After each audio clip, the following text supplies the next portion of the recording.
सांख्य दर्शन में जो दूसरा तत्व है वह पुरुष को माना गया है।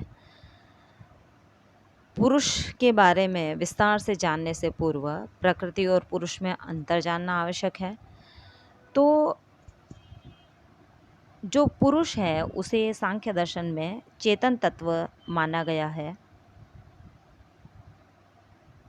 और प्रकृति को अचेतन तत्व माना गया है। जो पुरुष है वह सत्व रजस और तमस इससे शून्य होता है और प्रकृति सत्व रजस तमस से अलंकृत होती है। पुरुष त्रिगुणातीत होता है और प्रकृति त्रिगुणमयी कहलाती है। पुरुष को हम ज्ञाता कहते हैं और प्रकृति ज्ञेय है अर्थात ज्ञान का विषय है। पुरुष को निष्क्रिय माना गया है और प्रकृति को सक्रिय माना गया है।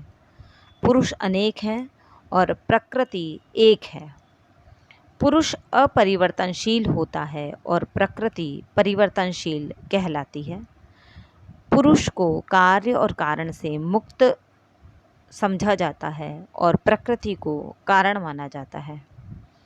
पुरुष विवेकी है और प्रकृति अविवेकी है। पुरुष को अपरिणामी नित्य माना जाता है और प्रकृति को परिणामी नित्य माना जाता है। हम देखते हैं कि अधिकांश भारतीय दार्शनिक जो हैं उसमें आत्मा की सत्ता को एक चेतन सत्ता के रूप में माना गया है और सांख्य दर्शन उसी पुरुष को चेतन सत्ता के रूप में स्वीकार करता है। पुरुष की सत्ता है वह स्वयं सिद्ध है, संशय रहित है। इसे हम सेल्फ एविडेंट भी कह सकते हैं, अर्थात इसकी सत्ता को प्रमाणित नहीं किया जा सकता, अर्थात इसका खंडन करना भी असंभव है। यदि पुरुष की सत्ता को खंडन करने का प्रयास किया जाता है तो उस खंडन का जो निषेध है उस निषेध में पुरुष की सत्ता प्रमाणित हो जाती है। अब हम ये देखते हैं कि सांख्य दर्शन जो है वह पुरुष की सत्ता को चैतन्य सत्ता तो मानता है, परंतु इस चैतन्य को वह गुण नहीं स्वभाव मानता है।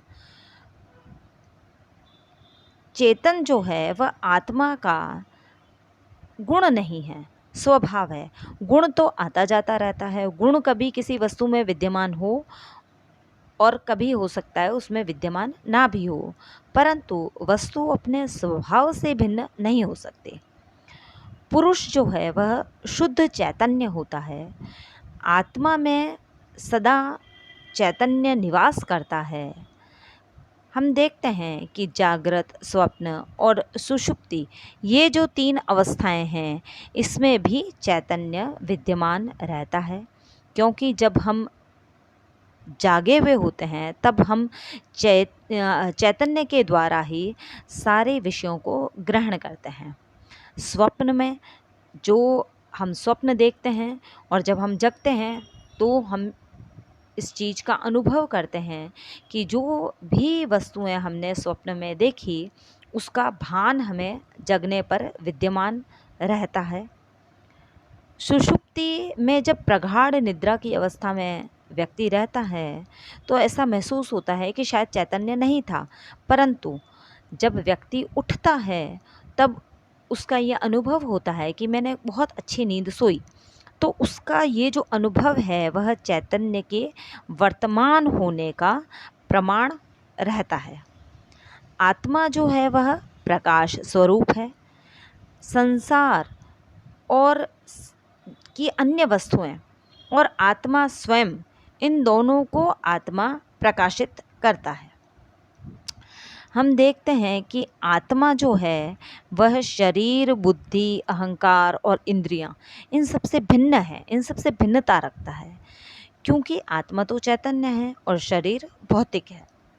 बुद्धि और अहंकार जो है वह अचेतन है और आत्मा जो है वह चेतन है। इंद्रियां जो है वह अनुभव के साधन हैं, परंतु पुरुष अनुभव से परे है। इन सारी चीज़ों से यह प्रमाणित होता है कि आत्मा इन सबसे भिन्न है। पुरुष जो है वह निष्क्रिय है और अकर्ता है और संसार के कार्यों में हाथ नहीं बटाता है। तो पुरुष जो है वह अकर्ता तो है, परंतु इसके साथ पुरुष को हम और किस रूप में स्वीकार करते हैं? क्या वह ज्ञाता है?